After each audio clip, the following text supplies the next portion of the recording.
ओम नमः सिद्धेभ्यः ओम नमः सिद्धेभ्यः ओम नमः सिद्धेभ्यः यदर्चा भावेन प्रमदितमनादरे दृढया छनादा सिद्धवर्गे ध्वनिगण सर्वथा ध्वनिधि लवन्ते सर्वत्र सेवितुमिदमानं किमतदा महावीरे स्वामी महावीरे स्वामी नयनपतगामी भवतु मे महावीरे स्वामी नयनपतगामी भवतु मे दुर्वापन्तनानितं ज्ञानदर्शनदायिकां चारित्राणां गम्भीरा मोक्षे मार्गोपदेशिका पंचप्रमेशी भगवान की एकनाथ भगवान की अंतिम संपत्ति भगवान महावीर स्वामी की आचार्य श्री कुंत सुंदर भगवंत की आचार्य श्री विमल सागर जी महाराज की आचार्य गुरुदेव सरस्वती सागर जी महाराज की तीन हम 9 करोड़ मनी राजों की द्वादशा जिनवानी माता की बोले वात्सल्य मूर्ति दिव्य तपस्वी अध्यात्म की राष्ट्र संत आचार्य 108 श्री सुंदर सागर जी गुरुदेव की गुरुदेव की गुरुदेव की मोक्ष मार्ग सनेतानां वेदानां सर्वोपदां ज्ञातानां विशतत्वानां वन्दे तद्गुणलब्धे आचार्य उमा स्वामी भगवंत की भव्य आत्मा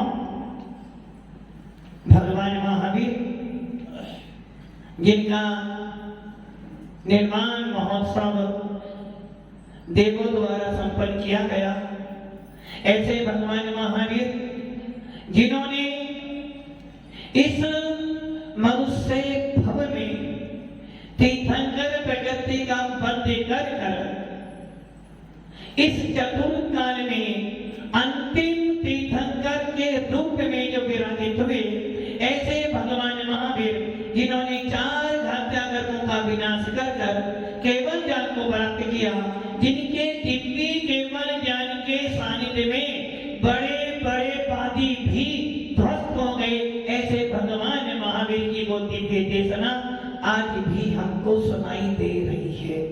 भव्य आत्मा भगवान महावीर का जीवन देखो, भगवान महावीर जैसे तीर्थंकर का यदि जीवन परिचय देखें, जीवन देखें, तो कहाँ तो आदिनाथ का कुल मिला और कहाँ महावीर बना, कहाँ तो आदिनाथ के साथ में मुनि बना, आदिनाथ मोक्ष में चले गए। सारे भाई यहाँ तक कि वो भरत, जिस भरत के नाम पर ये भारत देश का नाम पड़ा, ऐसा भरत जिसने 6 खंड का भोग किया, जिस भरत ने चक्ररत्न को उत्पन्न किया, जिस भरत ने बाहुबली से युद्ध किया, किसके पीछे किसके पीछे किसके पीछे भरत ने बाहुबली से युद्ध क्यों किया? किस लिए? चक्रवर्ती पद के लिए नहीं कि भाई मैं राजा हूं, मेरी अधीनता स्वीकार तो करनी पड़ेगी। यदि पिता ने मुझे राजा बनाया है, चक्रवर्ती पद दिया है, तो तुझे मेरी अधीनता स्वीकार करनी पड़ेगी। और जब तक मेरी अधीनता स्वीकार नहीं करेगा, तब तक मैं चक्रवर्ती पद को प्राप्त नहीं हो सकता हूं। और बाहुबली ने कह दिया, भरत जी आप चक्रवर्ती बनो या आप महाराजा बन जाओ, किंतु मैं तुम्हारी अधीनता स्वीकार नहीं कर सकता। कि जैन व्यक्तियों के लिए तो मात्र वीतरा शासन के अनुयायियों के लिए तो अधीनता 5 ही है, बस 5 के अलावा किसी की अधीनता स्वीकार नहीं करते। वो 5 कौन है? 5 परमिष्ठी, अनंत, सिद्ध, आचार्यों, पात्राय, साधु, इन्हीं नहीं करते हैं। यदि तुम राजा हो तो मैं भी राजा हूँ, तुम यदि राजा हो तो मैं भी अपने राज्य का राजा हूँ। इसलिए अधीनता तो स्वीकार करूँगा नहीं। और उस भरत जी को लोग कहते हैं, आगम कहता है कि भरत जी घर में वैरागी थे।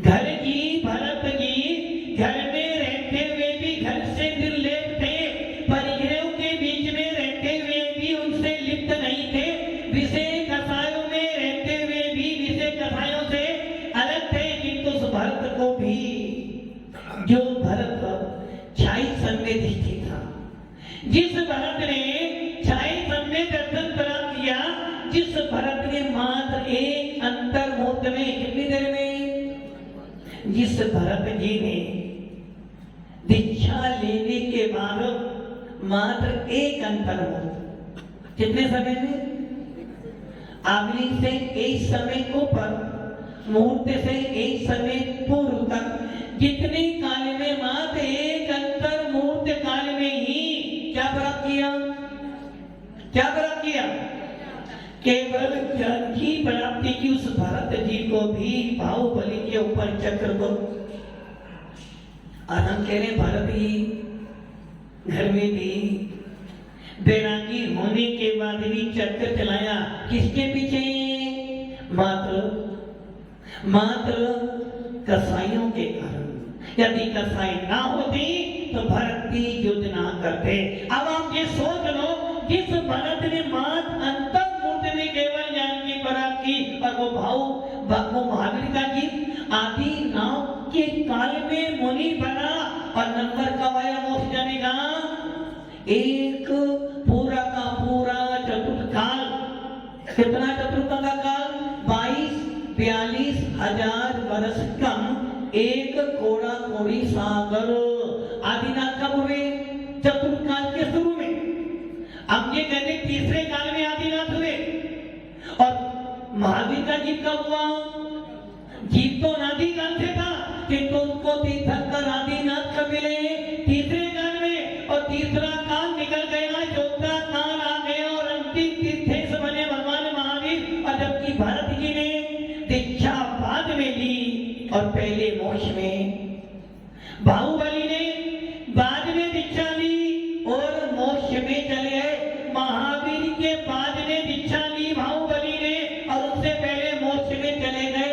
अब आप सोच लो, क्या एक तीर्थंकर का जीवन ऐसा हो सकता है, तो आपकी और हमारी तो कोई भूमिका ही नहीं है। कुंद स्वामी ने मात्र 11 वर्ष की उम्र में मुनि बने, जिनसे स्वामी जिन्होंने तो वस्त्र ही नहीं पहने। ऐसे मुनिराज जिनको साधना करने में इतना समय लग गया। और भगवान महावीर जो आज पूरे विश्व का तीर्थंकर बनकर बैठा हुआ है, ऐसे भगवान महावीर का पुण्य देखो आप, भगवान महावीर के जीव का पुण्य देखो, एक नहीं दो तीर्थंकर मिले। यदि आपको मिल जाते तो, सुनते हैं शास्त्रों में, सिद्धांत शास्त्र कहता है, और कल भी आपने परसों सुना था, तीर्थंकर प्रकृति का बंध कब होता है, तीर्थंकर प्रकृति का बंद करने के लिए सबसे पहले नियम है कि आपकी कर्म भूमि होनी चाहिए। भोग भूमि के अंदर आपका बंद नहीं हो सकता, कर्म भूमि चाहिए, कर्म भूमि जहां पर आप कर्म कर सकते हो। नंबर दूसरा, आपके लिए मनुष्य भक्त चाहिए। मनुष्य भक्त मतलब,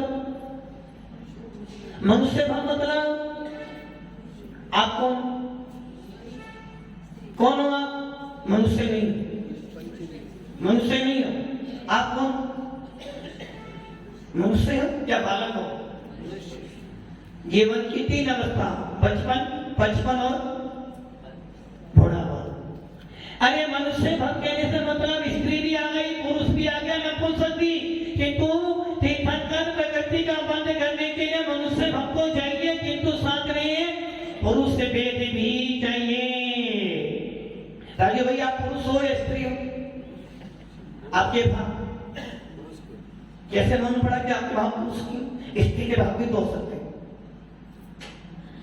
तीर्थंकर प्रकृति का बंद करने के लिए द्रव्य से भी, द्रव्यलिंग तो पुरुष चाहिए ही चाहिए। अब आप ये सोच लो, जिस भगवान महावीर के जीव को दो तीर्थंकर मिले, दो, यदि आपको तीर्थंकर मिल जाते तो और सिद्धांत क्या कहता है, तीर्थंकर प्रकृति का वध करने के लिए कौन चाहिए? या तो तीर्थंकर चाहिए, या केवली चाहिए, या शुद्ध केवली चाहिए। तीर्थंकर केवली और शुद्ध केवली के बाद मोल में तीर्थंकर प्रकृति का बंद होता है, और जो 16 कर भावना भाता है उसको ऐसी योग्यता मिल जाती है कि वो तीर्थंकर पद का बंद कर लेता। मान लो यदि आपको ऐसा अवसर मिलता तो आप क्या करते? यदि आपको ऐसा अवसर मिलता तो आप क्या करते? कीर्ति जी क्या करते? प्रोत्साहन करते? पवन जी क्या करते? क्या क्या प्रोत्साहन करते तीर्थंकर बनने का? अश्विन जी आप क्या करते? यदि मान लो आपको तीर्थंकर का मौका मिल जाता, आप क्या करते हैं? प्रोत्साहन करते काय का? तीर्थंकर बनने का। अच्छा आप ये बताओ, आपको अभी क्या मिला? अभी आपको चैन कुल मनुष्य भव मिला है। इस भव में आप चाहो तो एक भवतारी हो सकते हो। आज भी आप एक भवतारी, आज भी आप सम्यक दर्शन को प्राप्त कर सकते हो, आज भी आप छठा सातवां को स्थान प्राप्त कर सकते हो, आज भी सातवां के अंदर भगवान आत्मा को उत्पन्न क्या कर रहे हैं? उस महावीर के जीव को दो तीर्थंकर, पहला आदिनाथ मिले और दूसरे तीर्थंकर श्रेयांसनाथ भगवान मिले। जब आदिनाथ मिले तो मारीची बना, जब आदिनाथ का कुल मिला तो आदिनाथ का पोता बना। पोता किसका पोता? किसका पोता? तीर्थंकर का पोता। मान लो आप में से कोई एक व्यक्ति, वकील साहब, यदि आप में से किसी एक व्यक्ति को पीएम का पर्सनल ट्रस्टी, लोग हमें ट्रस्ट की बातें करेंगे। मान लो आपको पीएम का पीए बनने का अवसर मिल जाए, अच्छी बात है खराब बात है? वकील साहब क्या अच्छी बात है तो क्या करोगे? लोग जानेंगे। और आप मतलब कि पीएम का पीए बनना बहुत बड़ी बात है, सीएम का पीए बनना बहुत बड़ी बात। अरे जी छोड़ो, एक कलेक्टर का पीए बन जाओ वो भी बहुत बड़ी बात होती है। सारे ऑफिसर आपसे ही तो अपॉइंटमेंट लेंगे ना। अब आप ये सोच लो, पीएम का पीए बनना, सीएम का पीए बनना, कलेक्टर का पीए बनना बड़ी बात है, और साधु का पीए बनना क्या बड़ी बात है?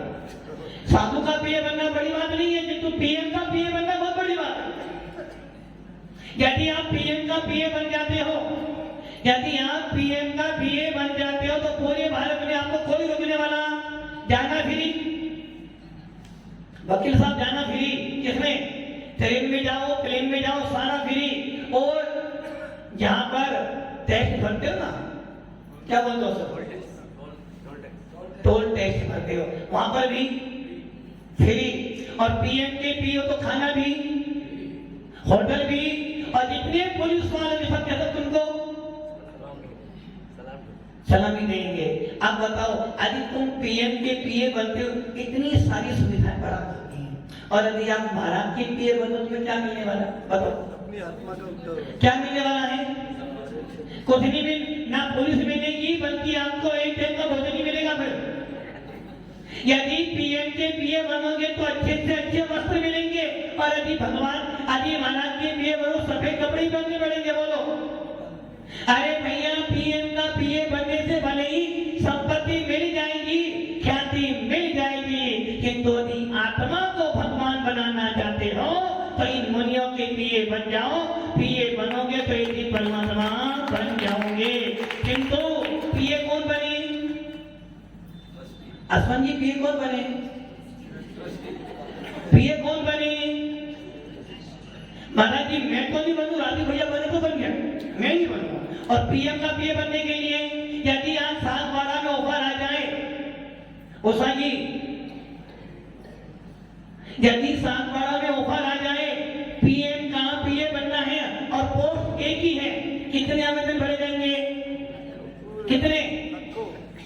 लाखों, और मान लो किसी की दोस्ती सीएम से हो तो नंबर किसका जाएगा फिर पहले?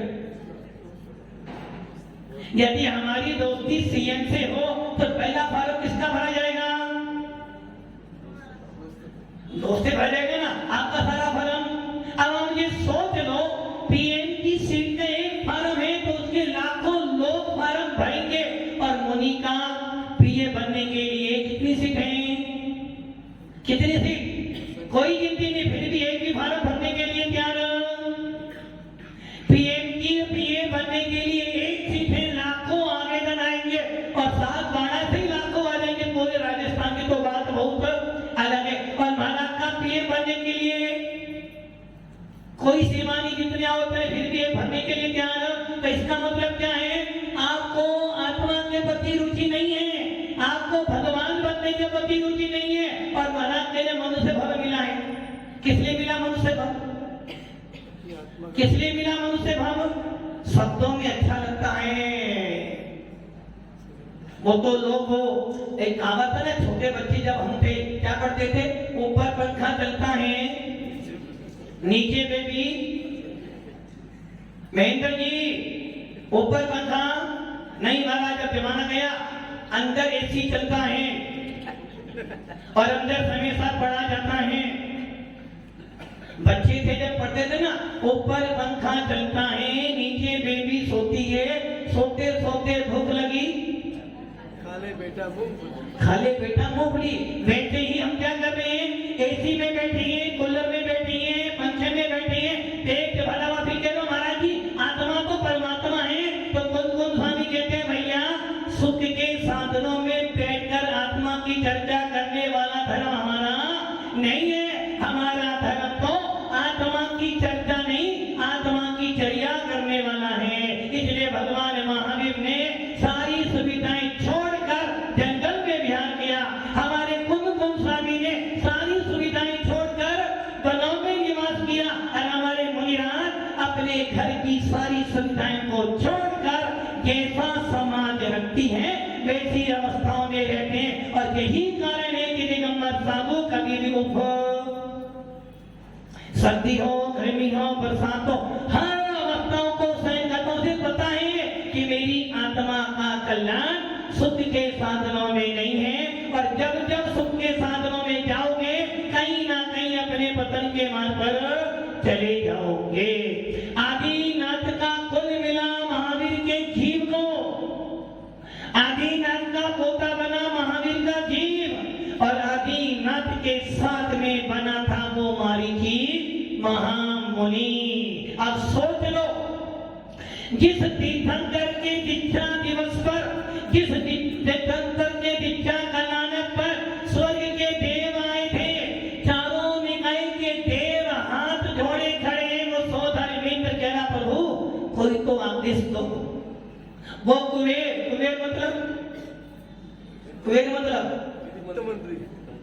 वित्त मंत्री, आप वित्त मंत्री किसके पीछे भाग रहे हो? किसके पीछे भागते हो? वित्त मंत्री के पीछे। और वो तीर्थंकर के पास में वो कुबेर सारा वित्त लेकर बैठा, प्रभु आदेश दो किसे देना है? कि तो भगवान कह रहे भैया, जब वित्त चाहिए था तू नहीं आया था, और अब मुझे वित्त नहीं चाहिए, तू आके खड़ा, इसलिए मेरा तेरे से कोई प्रयोजन नहीं। मुझे वित्त नहीं, मुझे तो वीतरागी बनना है। वो कुबेर इंद्र भी खड़ा है, जिस तीर्थंकर के सानिध्य में दीक्षा कराने के लिए चारों निकाय के देव खड़े हैं। उस काल में, उस समय, उस मारीची ने भी तीर्थंकर आदिनाथ ने पंचमुट्ठी के श्लोक किया। पंचमुट्ठी का मतलब, जब आप मृत्यु पढ़ने में जाते हो ना तो 2 घंटे 3 घंटे क्या करता है आपके बालों को? दादी जी कब कराओगे? कब? नहीं, दीपावली के बाद नहीं कराएंगे, वो कराएंगे बेटा नाम करेगा रोशन। हाँ कराओगे? पवन जी डाई कब करोगे? डाई करते आए हैं, दीपावली आ गई ना, रात। वो यहाँ से जाते रात में डाई करते, सवेरे हीरो बन के आ जाते। अरे भैया, उस आदिनाथ ने उस तीर्थंकर जो तीर्थंकर होते हैं वो क्या करते हैं? पंचमुट्ठी चेस लो। पंचमुट्ठी मतलब शरीर के सारे बालों को 5 बार में निकाल देना। कितनी बार में? जिस समय आदिनाथ ने दीक्षा ली, कितनी आयु थी? 83 लाख पूर्व की। और बाल कितने होंगे? 500 शरीर का ऊंचाई थी, 500 धनुष की उनकी ऊंचाई। और उन बालों को पंचमुट्ठी में, एक मुट्ठी इधर, एक मुट्ठी बीच में, पूरब दक्षिण पश्चिम उत्तर 4 मुट्ठी और बीच की एक मुट्ठी, 5 मुट्ठी में सबके सारे बाल निकल जाने चाहिए। अब आप सोच लो, यदि कोई आपका एक बाल भी निकालता है तो, यदि आपके गंगा करते समय यदि एक बाल भी फंस जाए तो, और कोई छोटा बच्चा भी आपका बाल पकड़ ले तो आंखों में से और उस आदिनाथ महामुनि ने क्या किया? उस राजा आदिनाथ ने मुनि बनने से पहले क्या किया? पंचमुट्ठी में सारे सर के बाल। और तीर्थंकरों के दाढ़ी मूछ नहीं होती है, देवों के दाढ़ी मूछ नहीं होती है, भोग भूमि के जीवों को दाढ़ी मूछ, और नारकियों के भी दाढ़ी मूछ नहीं होती। ये दाढ़ी मूछ मत, मनुष्य भी कर्म भूमि के मनुष्य भी, उनको मूछ की चिंता है। अब आप सोचो, उस महावीर के जीव को आदिनाथ के साथ में पंचमुट्ठी चेतन आदिनाथ कर रहे हैं। चारों निकाय के देव हाथ जोड़े खड़े हैं, विद्याधर भी खड़े हैं, और महामुनि राज भी देख रहे हैं दूर से ये आदिनाथ तीर्थंकर दीक्षा ले रहा। उसी समय उस मारीची ने क्या करा था? मुनि बन गया। किंतु फिर भी अब आप सोच लो, आदिनाथ के साथ में मुनि बना, आदिनाथ का पोता बना, और आदिनाथ के समोसर में मुनि बनकर बैठा भी, किंतु फिर भी क्या नहीं कर पाया? भावों में थोड़ा तो सुधार कीजिए, थोड़ा प्रभु जी का ध्यान कीजिए, नहीं कर पाया और मिथ्या में पड़ा रहा। दूसरा अवसर कब मिला? राजा तीर्थंकर सन्यासनाथ जो सारनाथ से मोक्ष पधारे, जहां पर आज का बोला जाता है, कभी श्रीनाथ की जन्मभूमि सारनाथ पर क्या बोलते थे? अरहंत शरणम गच्छामि। और क्या बोला जाता है? बुद्धम शरणम गच्छामि। सारनाथ बनारस के पास, जहां पर श्रीनाथ का गर्भ जन्म कल्याणक हुआ, जहां 11वें तीर्थंकर उत्पन्न हुए थे। सारनाथ में पहले क्या बोला जाता? अनंत शरणम गच्छामि, साहु शरणम गच्छामि। और आज वहां पर बुद्धों का बहुत बड़ा हॉस्टल बना हुआ है, जहां विद्वान पढ़ते और क्या बोलते हैं? बुद्धम शरणम गच्छामि। जिन बुद्धों को कलंक निकलंक ने अपने एक वाक्य से हराया था। जैन शासन का एक वाक्य वादियों के पसीने ला देता है। जैन शासन का, भगवान महावीर का, वीतरा शासन का एक शब्द पर्वतों का खंडन चुटकी में कर देता है। निकलंकों ने भक्तों का मात्र एक शब्द बोला, एक शब्द लिखा, और सारे बुद्ध चिंता में आ गया। सोच लो, जैनों में इतना दम है, इतना दम। जैन शासन के व्यक्ति पहले तो बोलते नहीं, और जब बोलते हैं तो किसी को छोड़ते भी। अंकलन निकलन तो मात गए थे बुद्धों के पास पढ़ने के लिए कि देखेंगे किस प्रकार से हमारे शासन को धूमिल करते हैं। और जब लगा कि ये बुद्ध गलत कह रहे हैं, चुपचाप एक शब्द लिख दिया, बस एक शब्द। अब बोलो, पूरे 1000 पेज की पुस्तक में एक शब्द जोड़ दिया, और उस एक शब्द को जोड़ने से ही सारे बुद्धों के अंदर हलचल मच गई। कौन दिगंबर ज्ञानी यहाँ पर आ गया? कौन वीतरागी व्यक्ति यहाँ पर आया जो हमारी सत्ता को हिला रहा है? एक ध्यान रखना, भगवान महावीर के सिद्धांत, वीतराग सिद्धांत ऐसे हैं कि पूरी दुनिया ही सकती है, बस हिलाने वाला चाहिए। अंकलन देव ने एक ही शब्द बढ़ाया था, स्यादवाद। कौन सा शब्द? स्यादवाद। इसका अर्थ होता है किसी बात को कैसे सिद्ध करें, किसी बात को कैसे सिद्ध करें, उसे कहते हैं सियादवाद। अर्थात कथंकित वस्तु ऐसी भी है, कथंकित वस्तु ऐसी भी है। केवली को कमलाहार होता है, संतोष जी होता है, क्या नहीं होता? केवली को कमलाहार होता है, आपको कमलाहार होता है, पता नहीं। आपको महात्मा गांधी मिलता है, ये याद है। केवली को कमलाहार होता है, कीर्ति जी, राजीव जी। केवली को कमलाहार होता है, केवली को हार होता है। ट्रस्टी महोदय, केवली को हार होता है, महाराज को हार होता है, केवली को हार होता है। एक पंक्ति के लिए केवली को हार होता है, एक पंक्ति नहीं होता है। किंतु भगवान महावीर का तीसरा शासन सियादवाद कहता भैया होता भी और नहीं भी होता है। इसे कहते हैं सियादवाद। आपकी बात को भी सिद्ध कर देगा और अपनी बात भी सिद्ध कर देगा। पवन जी, आप बेटे ही हो। पवन जी किसके बेटे हो? पवन जी किसके बेटे हो? धनराज जी। और किसके पुत्र हो? धनराज जी। और किसके पिता हो? एक व्यक्ति दो चीज को नहीं कर सकता, या तो आप बेटे हो या पिता हो। अब बोलो, बेटे हो, पिता हो, पति हो? नहीं, तीनों तो नहीं हो सकते। एक व्यक्ति एक ही हो सकते। तो हम महाराज जी, महाराज हम अरंत नहीं है। अरे भैया, सियादवाद यही कहता है एक वस्तु में अनेक धर्म होते, वो अनेकांतवाद।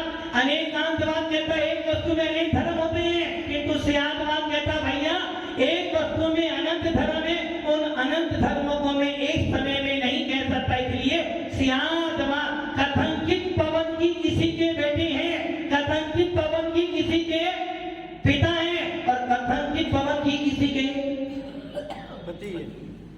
कथंकित पवन जी महाराज के